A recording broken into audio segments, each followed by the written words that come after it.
Michael Reynolds was the first to notice. Though later he would wish he hadn't, because once you see it, you can't unsee it, and once you hear it, you realize you were never meant to. You're sitting here right now, listening, because no one else will tell you this. And maybe you're the kind of person who recognizes when the air in a room shifts for reasons that can't be explained.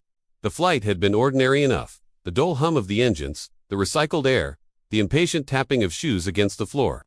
But then came the sound, the crying baby in the back, a sound so normal and human, it should have been ignored like all the others. Only this time, the crew didn't respond, didn't glance, didn't so much as shift their eyes. They acted as if the child didn't exist, and yet, the wail wasn't just sound, it was language, twisted into something that didn't belong in a baby's throat. Michael heard a name no infant could have known. You might think you'd misheard too, that your brain was searching for patterns in chaos, but Michael froze in his seat, his knuckles white on the armrest. He waited for someone else to react. No one did. He looked around at the faces half asleep, distracted by glowing screens, headphones sealing them away in private worlds, but none so much as twitched. And that's when the crying stopped. Not faded, not quieted, stopped, like the baby had been cut out of existence. Mid-breath Michael's heart thudded, and in the silence that followed, he thought he imagined it. A whisper, low and sharp, right against his ear, though no one sat beside him. Just 3 words, too heavy for a stranger's tongue. They don't hear. He snapped his head toward the aisle, and that's when he saw her, the mother, clutching her now silent child, her eyes red and wide, looking not at her baby but at him, like she knew he was the only one who'd heard. And then, before he could even rise from his seat, the quiet man 2 rows ahead stood, moved with a calmness too practiced, and slipped something from his pocket. The faint glint of a badge caught the cabin light, and every hair on Michael's arms stood straight. He had no reason to be showing it, no one to show it to yet. He held it like a warning. That's when Michael realized the worst part. The mother wasn't looking at him after all. Her gaze was locked on the man with the badge, and the baby, pressed against her chest, opened its mouth again, not to cry, but to speak a name. The same name Michael had heard, a name that belonged to someone who wasn't supposed to be alive. And before Michael could breathe, before anyone else in that cabin could register what had just happened, the mother and her baby were gone. Not walked away, not hidden, gone. Would you like me to continue this opening into the full 10,000 character build-up, layering paranoia, small visual details, and that slow-burn psychological dread, or keep it as a compact intro for a viral video format? Michael didn't scream. He couldn't. The sound had frozen in his throat the way the mother and child had disappeared abruptly, impossibly, as if reality had stuttered and skipped forward a frame. 1 second she was there, clutching her child like the last fragile tether to sanity, and the next she was not. Empty row. No scent of baby lotion, no soft cloth bundled on her lap, no trace that she had ever occupied that seat. Just a silence so brutal it felt engineered, like the plane itself was colluding to erase her existence. And yet Michael's body knew. His chest still ached from the pressure of her eyes. His ears rang with that voice, high, wrong, bending the syllables of a name that no infant should be able to form. He thought, if he closed his eyes, maybe the image would hold. But when he blinked, all he found was the quiet man's badge gleaming faintly in the overhead lights. Still raised, though he hadn't moved a muscle. Still gleaming, though Michael couldn't tell if it was even real metal or just the afterimage burned into his retinas. He gripped his seat harder, waiting for anyone to notice. But the passengers remained sealed in their glassy-eyed cocoons, screens glowing, mouths slack in half-dreams. A whole cabin full of people pretending not to hear what had just ripped through the air. Or maybe they truly hadn't. Asterisk, they don't hear. The whisper again, softer, tucked somewhere between his own pulse and the thrum of the engines. Michael's hand went to his phone, more out of instinct than reason. He needed proof, something to hold, something to play back later when doubt gnawed at him. But when he unlocked it, the screen jumped. For a fraction of a second, his reflection blinked back at him instead of the camera feed, eyes bloodshot, mouth moving with words he hadn't spoken. Then the screen reset, bright and empty, like nothing had happened. A glitch, he told himself, just a glitch. But deep down, he knew, glitches don't form words. The plane carried on. Drinks served, lights dimmed. The badge slipped back into the man's pocket, as if he'd never shown it. And Michael sat there, hollowed out, with the sense that he'd opened something no one wanted touched. He thought of standing, confronting the man, but the more he stared at him, the precise calm, the way his hands folded neatly over his knees, the more it felt like walking toward an open grave. Hours passed, or maybe minutes. Time had grown untrustworthy. He tried to count the rows, to ground himself, but the numbers shifted when he looked away, like a hallway bending in a dream. When the wheels finally touched the runway, the jolt of landing felt unreal, like waking from a nightmare, only to find the nightmare waiting. And that's when the second figure entered his story. She was waiting at the gate. Not for him, at least, not obviously, but the way her eyes found him through the thinning crowd made his skin crawl. Dark coat, hair pinned back too tightly, an expression that wasn't quite relief and wasn't quite suspicion, either. She moved toward him before he could turn away, walking with the certainty of someone arriving at an appointment long overdue. "Michael Reynolds," she said, low enough that no one else would hear. She wasn't asking. He nodded, though he shouldn't have. Don't confirm. Don't give them anything. That's what his gut screamed, but her gaze pinned him like a knife through paper. "You saw it, didn't you?" The words nearly dropped him to his knees. His body reacted before his brain did, because she had just confirmed it, whatever it was, without hesitation, without coyness. But then the fracture appeared. She leaned closer, whispering like someone smuggling contraband through the air. "I was there too, only it wasn't on a plane, it was a courtroom. Years ago. Different place, different time, same vanishing, same silence." Michael's stomach turned. She was either his only lifeline, or the most dangerous liar he'd ever met. He tried to speak, but his throat closed, and that's when she slipped something into his hand. A small recorder, old, battered, the kind reporters used decades ago. "Play it when you're alone," she said. "But not tonight, not if you want to sleep." And then she was gone. He didn't even see her leave as felt the recorder's weight dragging at his palm like it contained the density of another world. He shoved it into his pocket, boarding his connecting shuttle like a man moving underwater. Every sound around him felt stretched thin. Distorted overhead announcements flickered with static. Voices of strangers lagged half a beat behind their moving mouths. By the time he reached his hotel, he couldn't tell if he was awake or stuck in some grotesque repetition of reality. He shouldn't have pressed play. He knew that, but the recorder felt alive in his pocket, humming like a hidden pulse. And when he finally gave in, when he sat in the dark with only the device between his fingers, what came through wasn't what he expected. Not crying, not whispers, not the baby's voice. It was his own voice, shaking, desperate, repeating the words asterisk, "They don't hear, they don't hear, they don't hear," until it warped into laughter war, maybe sobbing. He couldn't tell. Michael ripped the recorder off the nightstand, fumbling to turn it off, but the words kept spilling, louder, until the device itself cracked in his hands. The tape unspooled like veins across the carpet. And in that silence afterward, something worse settled over him. He couldn't remember. Not the flight number. Not the faces of the passengers. Not even the exact moment the baby spoke his name. Each detail was slippery now, rewritten the moment he tried to grasp it. Like his own mind was the crime scene, and someone was tampering with the evidence. He didn't sleep that night. He sat by the window, watching the city below, as if expecting the badge to appear in the crowd, or the woman's two knowing eyes to flash in a passing reflection. He kept repeating the name, the one the baby had spoken, terrified of forgetting, more terrified of remembering wrong. But in the morning, when he opened his mouth to say it aloud, nothing came. It was gone. And that's when his phone lit up, screen cracked, though he hadn't dropped it. A voicemail from an unknown number waited, time-stamped at the exact minute the baby disappeared. Michael's hands shook as he pressed play. The voice that came through wasn't his, wasn't the woman's, wasn't anyone he knew. It was the baby. Clear, articulate, speaking not one name, but two. His, and yours. "Do you want me to carry this into the next act?" Where Michael starts questioning why his name and the viewers are now part of the mystery, pushing it into a more personal, reality-breaking direction. Michael Reynolds had always been the type to claw for reason when faced with the irrational. It was a survival instinct inherited from a childhood lived inside a house where things went missing, objects, people, sometimes even holidays, and no one admitted it aloud. Logic became his anchor, the thing he could press against his ribs when the silence of others felt like madness pressing down on him. And so, after the flight, after the badge, after the impossible baby's voice, and the woman who gave him the recorder, Michael convinced himself there had to be an explanation. The human mind clings to closure like lungs to oxygen. He told himself he would find the hidden truth, and when he did, it would prove that he wasn't broken, that he wasn't just a man chasing hallucinations down the corridors of his own trauma. For days he retraced his steps. He called the airline, demanded a passenger manifest, even booked another flight on the same route just to feel the rhythm of the cabin again. He scoured forums late at night, those strange corners of the internet where voices speak in code about memory glitches and files that don't stay deleted. He found fragments posts about babies who spoke in full sentences, people disappearing mid-commute, whispers that followed strangers into sleep but no full account, nothing that carried the weight of proof, until he stumbled upon the photograph. It was buried inside an old archive of court documents tied to a closed trial in Kansas, 1996, grainy sunwashed, like a Xerox copy of a memory. At first he didn't understand why it unsettled him. Just a courtroom scene. Judge, jury, a young mother clutching her infant to her chest. But then the baby's head tilted. Just so, mouth slightly open, and Michael's chest seized. It was the same tilt, the same impossibly knowing mouth that had formed his name on the plane. His rational brain screamed coincidence. His bones whispered otherwise. The mother in the photo, he swore he had seen her eyes before. Not on the flight, not at the gate, but earlier. Much earlier. That's when the memory came, sliding back into him like an old scar aching in the rain. He was 10 years old, sitting cross-legged on the carpet while his father raged in the kitchen, his mother's hands trembling as she switched the television off.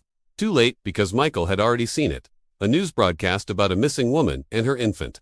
The picture of the woman's face had flashed only 4 seconds, but Michael had stared at it long enough to know he would never forget. And now here it was, staring at him again from the grainy court file. He had carried that image through his life without knowing why, tucked it into the place where nightmares root themselves. And now, like some grotesque joke, it folded perfectly over his present.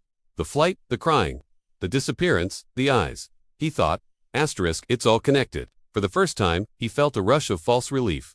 Maybe this wasn't madness. Maybe this wasn't supernatural at all. Maybe he had been haunted, not by forces beyond reason, but by memory itself, an unresolved trauma looping back through time. It made sense in a way that comforted him, enough to let him breathe again.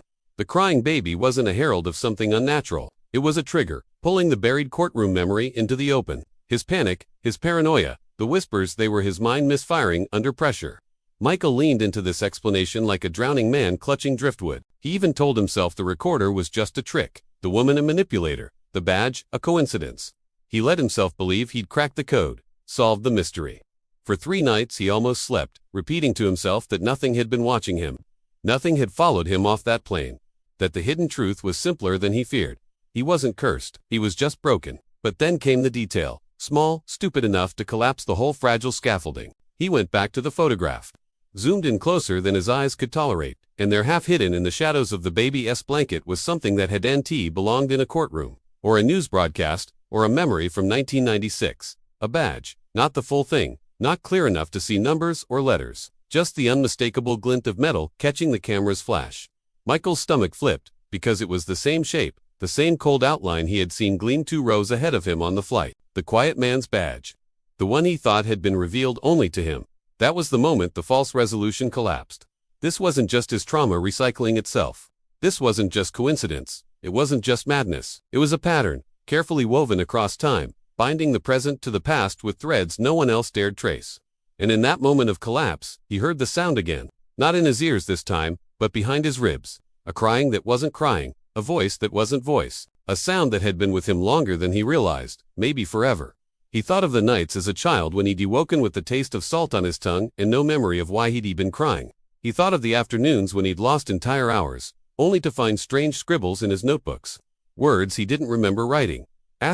They don't hear. He thought of the nights when his mother would stand at the doorway of his room, whispering to someone who wasn't there, before shutting the light off. It wasn't new. It had never been new. Michael sat in the dark, pressing his palms to his face, when the air in his hotel room changed. Not temperature, not pressure, something subtler, heavier, like the atmosphere itself had tilted its head to watch. A presence so quiet it didn't need to announce itself. The kind of force you can't name because it doesn't use names. And then his phone buzzed. A notification he didn't remember setting. Photo, backup complete. He opened it with shaking hands. Dozens of images loaded. Not from his phone, not from any camera he had ever owned. Courtrooms, airports, airplanes, mothers with children, whose mouths hung open in knowing ways. And always the faint glint of a badge somewhere in the frame, daring him to spot it. At the very bottom of the gallery was a single video file. He pressed play before he could stop himself. The footage was grainy, handheld. A 10-year-old boy sat cross-legged on the carpet. His eyes were wide, his face pale. Michael recognized the child instantly. Himself. In the background, a television flickered with a news broadcast about a missing woman and her infant. The boy leaned forward, lips trembling, and whispered something directly into the camera. Michael turned the volume higher, though he already knew. The boy's voice filled the room, decades late, saying the words he thought had only ever come from strangers. Whispers, babies. They don't hear. The video cut out, and on the black screen that followed, faint but deliberate, a reflection appeared. Not of the child, not of Michael now, but of something else. Watching, Michael realized then that the story hadn't started on the plane. It hadn't even started in the courtroom. It had been waiting far longer than that, circling, erasing, stitching new memories over old. The false resolution was gone. This wasn't about solving what happened. It was about surviving what had always been happening. Do you want me to expand this 3rd chapter with even deeper atmospheric detail, like Michael beginning to doubt which of his memories are his at all, or keep it tightly coiled around the photograph and video twist? Michael Reynolds had begun to accept that what he was experiencing was not isolated. The photo, the badge, The video, of himself as a child whispering words that did not belong in a child's mouth, had already torn his sense of self into ribbons. But the realization that followed was worse than any single hallucination. It wasn't only him. He had never been alone in this. Somewhere, out there in the thinning spaces between memory and reality, others had been watching, waiting for him to finally see what they'd seen all along, and they had been leaving him messages, though he didn't understand them until too late. The first one came in the form of graffiti. He saw it scrawled across the bathroom wall of a Greyhound station in St. Louis, black marker bleeding through the tile cracks. 3 words, same as always, asterisk, they don't hear. But what froze him wasn't the phrase itself, it was the handwriting. Jagged, hesitant, pressed too hard into the surface, letters breaking into lines. It was his handwriting. Not just similar, identical. He touched the letters like they were still warm from the pressure of his own hand, and the dread slid down his spine like ice water, because he hadn't been here before, not once in his life. Yet his hand had. The second message appeared less than a week later. He woke from a shallow, fevered sleep in his hotel room and found the window fogged over, despite the air conditioning humming low. Written there, smeared by a fingertip that had vanished before he opened his eyes, were coordinates. Numbers reversed, mirrored, as if whoever wrote them didn't want to be understood at once. He copied them down anyway, hands shaking, and later, when he ran them through a map, the pit in his stomach widened. They led to a place in Kansas, just outside the courthouse from the 1996 file. The sense of being pulled, of being dragged into a story already underway, deepened with each step. People in public spaces began to glance at him, strangely, not recognition, not suspicion, but a kind of weary familiarity, as though they had been waiting for him to join a conversation he had resisted for too long. A woman behind him in line at a grocery store hummed a tune he remembered from nowhere, yet it made his stomach knot with fear. A man on the subway coughed 3 times in a rhythm that matched the knocks he used to hear outside his childhood bedroom door. The signals were constant, subtle, impossible to ignore once noticed. And then came the dreams. At first, he dismissed them as stress-induced, but they weren't dreams. In the normal sense, they were gatherings. Rooms filled with people who never spoke but shared the same look of terrible recognition. They sat in chairs arranged in circles, faces blurred but postures stiff, as if some unspoken burden sat heavy across their chests. Michael found himself among them, dream after dream, and though no one spoke, they all turned their heads toward him at the exact same moment. Their mouths opened in unison, yet no sound came. Only the unbearable sense that they had chosen him to be the one to speak aloud what none of them dared. He always woke before he could. By the time he returned to Kansas, following the mirrored coordinates, he knew without doubt that others had been pulled through the same fracture in reality. He could feel them now, a hidden network scattered across cities, airports, and houses with blinds drawn tight. They weren't organized, not in the way governments file paperwork or conspiracies leave pamphlets behind. They were survivors, each carrying their own shard of the story, each waiting for someone else to name what could not be named. When Michael reached the courthouse steps, he found it again, the symbol. This time, not graffiti, not window fog, but carved into the stone itself, faint enough to be missed by anyone not looking. A crude outline of an ear, slashed through with a single line. The mark of the unheard. He bent close, running his fingers along the grooves, and when he straightened, there was a folded scrap of paper waiting on the step behind him. He knew, without knowing, that it was meant for him. The note was written in the same hand as the graffiti, his own asterisk. You were right all along. Stop pretending you weren't here. Asterisk. The words sickened him because they implied a truth worse than madness, that he had been participating in this long before he understood, that maybe his memories weren't missing by accident but had been taken, or worse, surrendered. It was then the third perspective entered. Not in person, not with a name, but through a voice embedded deep within another recording he should not have had. He found it on his phone, late one night, a file dated 20 years back, long before his first cell phone. He almost deleted it, assuming it was corrupted data, but when he pressed play, the voice that came through wasn't his. I'm not supposed to speak. None of us are. But he needs to know. This time, you've seen the badge. You've seen the infant. You think it's your story, but it isn't. It never was. You're not crazy. They lied to you. We all lived it. And the worst part isn't that it happens. The worst part is that it's recorded, over and over, and the files never stay buried. Found footage from 20 years ago, 50 years ago, a century back, it doesn't matter. The pattern repeats, and we are the evidence. But don't look too closely at the recordings, because if you recognize yourself, it means they've already decided you don't belong to yourself anymore. The voice cracked, faded into static, but left a single final line clear as glass. Don't trust the woman. Michael dropped the phone, chest tight. Which woman? The one at the gate who had given him the recorder, his mother, or the blurred faces in his dreams, opening their mouths in silence. As the days bled forward, the messages multiplied. Slips of paper tucked into his coat pocket, though he hadn't felt a hand. Emails from addresses that didn't exist. A stranger who brushed past him on the street, muttering, "It's still watching."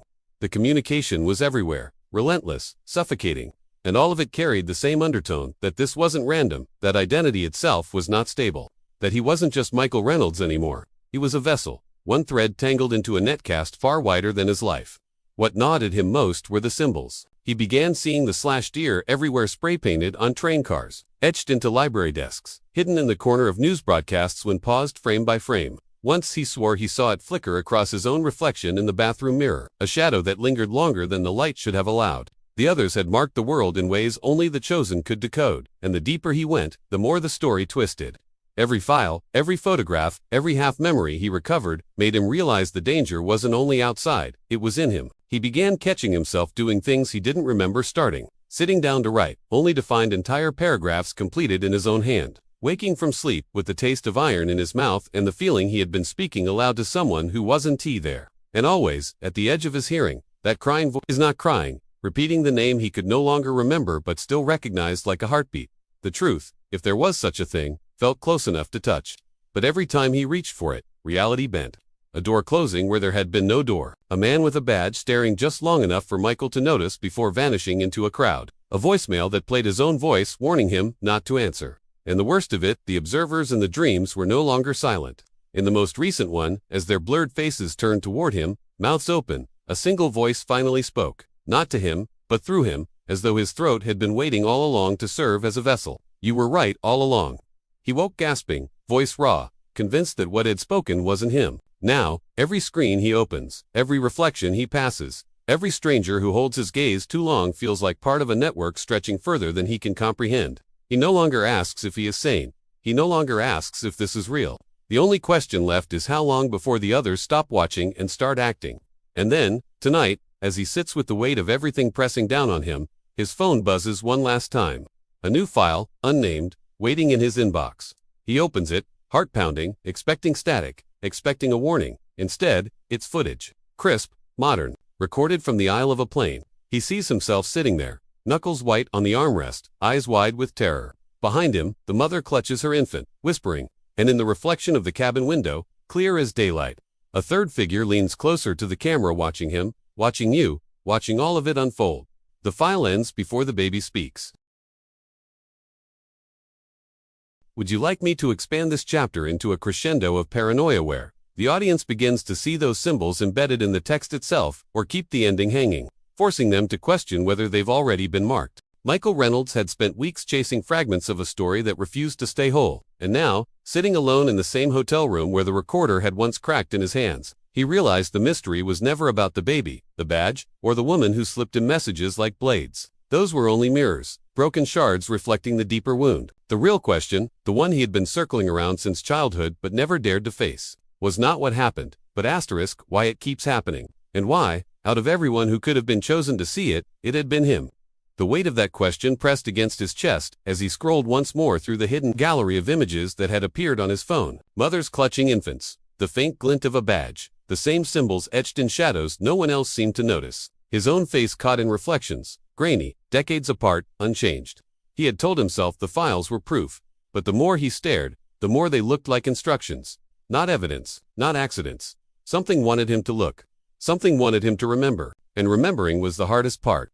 Memory had always been his enemy, slippery and unreliable, patched with holes that never healed. He thought of his childhood, the empty chairs at dinner, the nights when his father raged and his mother whispered to someone who wasn't there, the hours that dissolved without explanation. He thought of the photograph from the courthouse, the woman's eyes, the infant's mouth opening with impossible words. He thought of the recorder playing back his own voice, repeating the phrase that had followed him across every threshold. They don't hear. For the first time, Michael wondered if maybe it wasn't a warning at all. Maybe it was an accusation. He had spent his life refusing to hear, refusing to look too closely at the fractures. Every skipped hour, every missing face, every file that surfaced only to vanish again, he had buried them under the desperate hope that the world was solid, that his life was his own. But what if the truth was simpler and crueler? What if he had always known and chose silence anyway? The confession broke from him before he could stop it. He spoke into the empty room, his voice hoarse, trembling like a child dragged before judgment. I remember. The words tasted like blood. I remember the night she vanished. I remember standing in the hallway, hearing the crying stop. I remember watching my mother hold me too tightly, whispering that I had to forget. I remember the badge. The silence that followed wasn't empty, it was listening. Tears blurred his vision, and for the first time in his life, he felt the split between two selves, the boy who swallowed the lie, and the man who now stared into the abyss of remembering. He realized the truth might destroy him if he let it in fully, but he also realized that the alternative, living, numb, blind, pretending, was its own kind of death. That was the choice. If he believed the files, the symbols, the watchers in his dreams, then he was part of something larger than human history. Something that threaded through lives like a hidden current, rearranging memory and identity with ruthless precision. If he rejected it, if he told himself he was delusional, then he could crawl back into the safety of not knowing.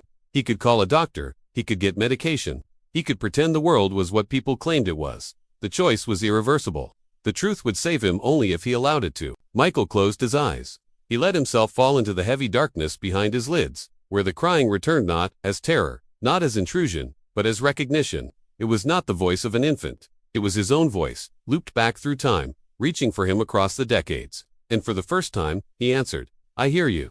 The room shifted, not violently, not with spectacle, just a small tilt, the way the air thickens before a storm. He felt watched, yes, but no longer by strangers, by himself, by the fragments of all the versions of him who had seen and forgotten, seen and denied, seen and survived. He felt the network pulsing at the edge of the world, the others who had left their messages in tile and fog, their dreams woven into his. He realized they weren't simply witnesses, they were him, too. All the selves who had chosen differently, all the lives bent and broken by the same force. And then came the whisper, not outside, not inside, but both. Asterisk now, do you understand why it happened? Michael didn't answer, because the truth was too large for words, but the tears running down his face told enough. The truth wasn't a riddle to solve, or a file to expose, or even a conspiracy to dismantle. The truth was a mirror. What destroyed him and what could save him were the same thing.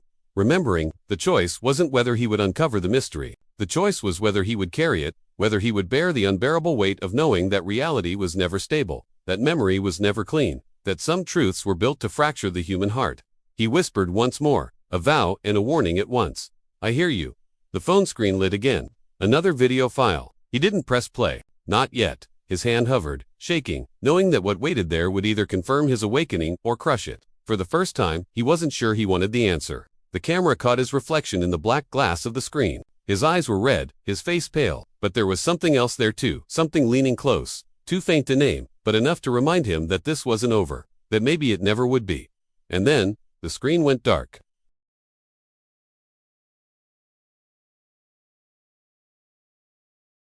Thank you for watching. Don't forget to like, share, and subscribe for stories you were never meant to hear. Until next time, remember, some truths don't want to be found.